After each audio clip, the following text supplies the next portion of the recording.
తమిళ బోట్ల తరలింపు వివాదంపై అధికార యంత్రాంగం చర్యలు మొదలుపెట్టింది.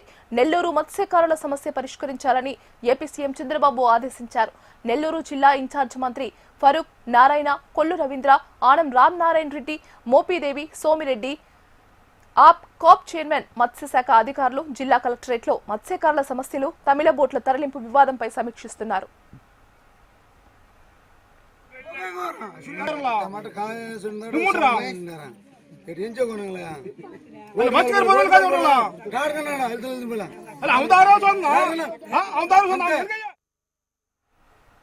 తమిళ బోట్ల తరలింపు వివాదంపై అధికార యంత్రాంగం చర్యలు మొదలుపెట్టింది. నెల్లూరు మత్స్యకారుల సమస్య పరిష్కరించాలని ఏపీ సీఎం చంద్రబాబు ఆదేశించారు. నెల్లూరు జిల్లా ఇన్ఛార్జ్ మంత్రి ఫరూక్ నారాయణ, కొల్లు రవీంద్ర, ఆనం రామనారాయణ రెడ్డి, మోపిదేవి, సోమిరెడ్డి, కోప్ చైర్మన్, మత్స్యశాఖ అధికారులు జిల్లా కలెక్టరేట్లో మత్స్యకారుల సమస్యలు, తమిళ బోట్ల తరలింపు వివాదంపై సమీక్షిస్తున్నారు.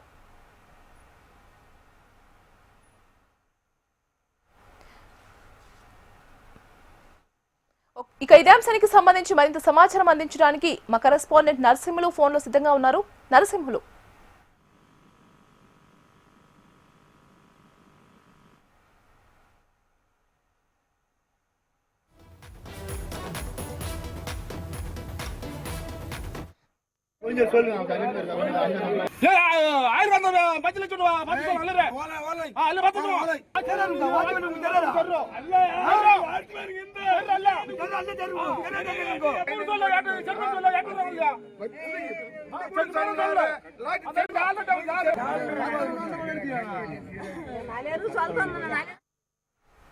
తమిళ బోట్ల తరలింపు వివాదంపై అధికార యంత్రాంగం చర్యలు మొదలుపెట్టింది.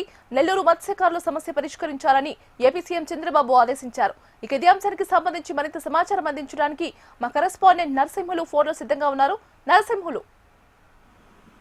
గీతిక, నెల్లూరు జిల్లాలో తమిళనాడుకి చెందినటువంటి బోట్లను వారం రోజుల క్రితం ఇక్కడ ఉన్నటువంటి పెద్ద కాపులు కొందరు కలిసి తరలించే విషయం పైన మత్స్యకార గ్రామాల్లో తీవ్రమైనటువంటి పరిణామాలు కొనసాగుతూ ఉన్నాయి. ముఖ్యంగా ఈ బోట్ల తరలింపులో ఇక్కడ ఉన్నటువంటి బిఎంఆర్ గ్రూప్ ఆఫ్ ఇండస్ట్రీస్ అధినేత, రాజ్యసభ సభ్యులు వేద మస్తాన్ రావు గారి హస్తం ఉందంటూ మత్స్యకారులు ఆరోపణలు చేశారు. దీనిపైన నేరుగా ఎంపీ వేద మస్తాన్ రావు గారు దానిపైన స్పందన కూడా చేశారు.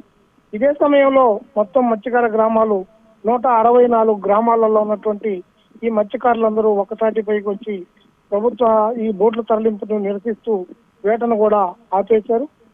ఆపేసితో పాటు ప్రభుత్వానికి కూడా ఎలాంటి సహకారం అందించకూడదు, తమ బోట్లను తిరిగి బంధించినటువంటి బోట్లను తిరిగి తీసుకొచ్చి తమ వేట సజావుగా సాగేదానికి ప్రభుత్వం సహకరించాలి, లేనట్లయితే దీనికి కారకులైన వారిపైన తాము నేరుగా పోరాటం చేస్తామంటూ దాదాపు వారం రోజులుగా 164 గ్రామాలకు చెందినటువంటి మత్స్యకారులందరూ కఠోరమైనటువంటి నిషేధాజ్ఞలు కూడా ఆయా గ్రామాల్లో ఉన్నటువంటి కొందరు పెద్ద కాపులు, అంటే ముఖ్యంగా ఈ బోట్లను తరలించడంలో సహకరించిన వారి అందరిపైన కూడా నిషేధాజ్ఞలు జారీ చేశారు.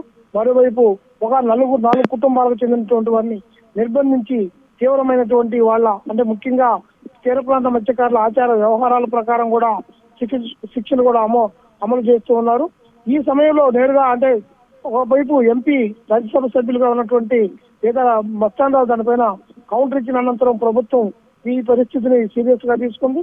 గత 2 రోజులుగా ఇటు యంత్రాంగం కూడా తీర ప్రాంతం వైపు వెళ్లలేని పరిస్థితులు ఉండడంతో నేరుగా రాష్ట్ర ముఖ్యమంత్రి చంద్రబాబు నాయుడు గారు రంగంలో దిగి ఇవాళ ఇటు మోపిదేవి వెంకటరమణ, అలాగే కొల్లు రవీంద్ర, నెల్లూరు జిల్లాకు చెందినటువంటి మంత్రులు ఆనం రామనారాయణ రెడ్డి, ఇన్ఛార్జి ఫరూక్ అలీతో కలిసి వీళ్ళందరూ కూడా రాష్ట్ర జిల్లా స్థాయి కలెక్టర్లు, అలాగే మత్స్యశాఖకు సంబంధించినటువంటి అలైన్ డిపార్ట్మెంట్కి సంబంధించినటువంటి అధికారులందరితో కూడా నెల్లూరు కలెక్టరేట్ లో సమావేశం ఏర్పాటు చేశారు. ముఖ్యంగా ఉమ్మడి నెల్లూరు జిల్లాలో ఉన్నటువంటి సులూరుపేట, నాయుడుపేట, సర్వేపల్లి, కోవూరు, కావలి నియోజకవర్గాలకు చెందినటువంటి ఎమ్మెల్యేలతో పాటు ఎమ్మెల్సీలు, ముఖ్యంగా జిల్లా టీడీపీ అధ్యక్షులు బేద రవిచంద్ర వాళ్ళ స్వగ్రామాల వైపు ఉన్నటువంటి ఈ మత్స్యకార గ్రామాల్లో ఈ పరిస్థితుల వల్ల ఆయన సమక్షంలో మొత్తం జిల్లా కలెక్టర్ హిమాంశు శుక్లా ఆధ్వర్యంలో ఈ సమావేశం నిర్వహించారు. ఇందులో ప్రధానంగా ఈ రోజు జరిగినటువంటి చర్చల్లో మత్స్యకార గ్రామాల్లో ఇప్పటి వరకు నెలకొన్నటువంటి పరిస్థితులు ఉద్రిక్తతలన్నింటినీ కూడా నివారించేందుకు సత్వరం చర్యలు చేపట్టాలి. అదే సమయంలో మత్స్యకార గ్రామాలకు చెందినటువంటి వాళ్ళ పెద్ద కాపులు ఎలాంటి నిర్ణయం తీసుకున్నా ఆ నిర్ణయానికి ప్రభుత్వం కట్టుబడి ఉంటుంది. దాని ప్రకారమే ఇక్కడ ఉన్నటువంటి ముఖ్యంగా ఆ మత్స్యకారకు సంబంధించినటువంటి ఆ బోట్ల తరలింపు విషయంలో కూడా కొన్ని చర్యలు తీసుకునేదానికి కూడా తాము సిద్ధంగా ఉన్నామని చెప్పారు. మరోవైపు ఇక్కడ అంటే మత్స్యకార గ్రామాలకి రైట్